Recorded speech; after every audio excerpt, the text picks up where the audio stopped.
আসসালামু আলাইকুম ওরহমতুল্লাহি ওবারাকাতুহু ইন্নাল হামদুলিল্লাহ ওয়াসসালাতু ওয়াসসালামু আলা মান লা নাবিয়্যা বা'দা আম্মা বা'দ। সম্মানিত দিনী ভাই ও বোনেরা, যে যেখান থেকে আমাদের ভিডিওগুলো দেখছেন সকলকে আন্তরিক মোবারকবাদ। আখিরি বৈঠক ফার্স্টে মাসালা জানবো, অর্থাৎ শেষ বৈঠকে আপনি সেটা 4 রাকাত বিশিষ্ট নামাজ হোক কিংবা 2 রাকাত বিশিষ্ট নামাজ হোক, হয়তো 4 রাকাত বিশিষ্ট নামাজ হোক কিংবা 2 রাকাত বিশিষ্ট নামাজ হোক অথবা 3 রাকাত বিশিষ্ট নামাজ হোক, এর থেকে তো আর বাহিরে নাই 1 রাকাত অথবা 6 রাকাত, ঠিক আছে, 5 রাকাত। তো এই হয়তো 2 রাকাত অথবা 3 রাকাত অথবা 4 রাকাত বিশিষ্ট নামাজের শেষে, একেবারে শেষের বৈঠকে, আখেরি মানে শেষ শেষ বৈঠকে যেই কাজটা করতে হবে আমাদেরকে, সেটা হলো শেষ বৈঠকে আখেরি বৈঠক করা ফরজ। কোনো ব্যক্তি যদি আখেরি বৈঠক না করে নামাজ ছেড়ে দেয় একেবারে শেষের দিকে এসে, অর্থাৎ আপনার কি করছে, অনেকের দেখা যায় যে তাড়াহুড়া করে 2টা সিজদা দেওয়ার পরেই হুট করে সালাম ফিরে ফেলল। এরকম হুট করে সালাম ফিরে ফেললে তো আর আখিরি বৈঠক হলো না, তাহলে তার নামাজ হবে না। কথাটা খুব খেয়াল করে শুনতে হবে আমাদেরকে। আখিরি বৈঠক ফরজ, নামাজের যদি ফরজ একটা তরক হয়ে যায় সেক্ষেত্রে নামাজ আর হবে না, পুনরায় আবার নামাজ পড়তে হবে আপনাকে। 2 নম্বর হলো আত্তাহিয়াতু ফরা ওয়াজিব।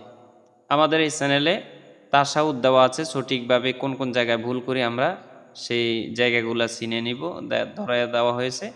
এই আখিরি বৈঠকে তাশাহুদ পড়া ওয়াজিব। বলা আছে যে নামাজের ভিতরে যদি আমরা কোনো ওয়াজিব তরক করি নামাজের, তাহলে সৌ সেজদা দিলে সেটা হয়ে যায়। কিন্তু কেরাতের ক্ষেত্রে এসে যদি আমরা আমাদের ওয়াজিব তরক হয়ে যায়, তাহলে সেখানে সৌ সেজদা দিলে আর কোনো কাজে আসবে না, আপনাকে পুনরায় নামাজ পড়তে হবে।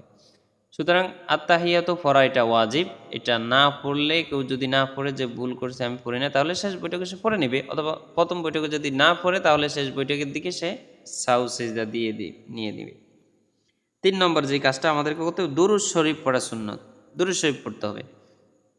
কোনো কোনো রাওয়ায়াতে রয়েছেন যে দুরূদ শরীফ যারা পড়ে না তাদের আমল নামা আকাশে ঝুলন্ত অবস্থায় থাকে। সুতরাং দুরূদ শরীফ হলো আপনার দোয়া কবুল হওয়ার মাধ্যমে এবং নামাজ কবুল হওয়ার মাধ্যম। আমি মনে করি যে দুরূদ শরীফ পড়ে যদি কোনো ব্যক্তি আল্লাহর কাছে চায়, আল্লাহ পাক তার দোয়া কবুল করেন এবং তাকে ফিরিয়ে দেন না।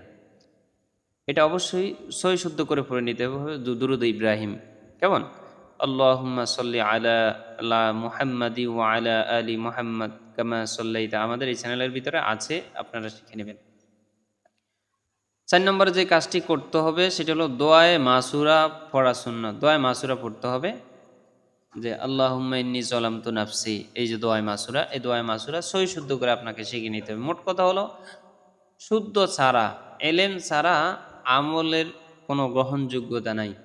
এলেম অর্জন করা ছাড়া আপনার আমল গ্রহণযোগ্য নয়। সুতরাং আপনি আগে এলেম শিখবেন, এই জিনিসগুলো সহি শুদ্ধ করে শিখবেন। সহি শুদ্ধ করে না শিখে পড়লে কোনো সওয়াব নেই, কোনো লাভ নেই।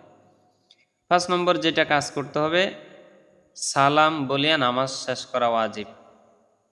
এক্ষেত্রে আসসালামু আলাইকুম বলিয়া নামাজ শেষ করা ওয়াজিব। কেউ যদি পড়ে সুবহানাল্লাহ, আলহামদুলিল্লাহ, তারপর নামাজ হয়ে যাবে। তবে নিয়ম হলো যে সালামের মাধ্যমে নামাজ শেষ করতে হবে।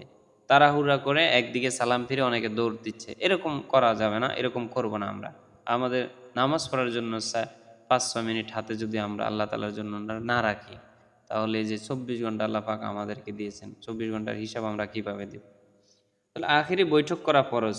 তাড়াহুড়া করে কোনো রকম করে 2টা সেজদা দিয়ে উঠেই 1 মিনিট অপেক্ষা না করে 3-4 সেকেন্ড অপেক্ষা করে হুট করে সালাম ফিরে এলাম, তাহলে নামাজ হবে না। আখেরি যদি বৈঠক না হয় নামাজ হবে না। তাশাহুদ পড়তে হবে, 3 নম্বরে দুরূদ শরীফ পড়তে হবে, 4 নম্বরে দোয়া মাসুরা পড়তে হবে, 5 নম্বরে সালাম ফিরে নিতে হবে। এটা হলো আখেরি বৈঠকে এই কাজগুলো আমাদেরকে করতে হবে, না হলে আমাদের নামাজ সম্পূর্ণ হবে না। ধন্যবাদ। আসসালামু আলাইকুম ওয়া রাহমাতুল্লাহ।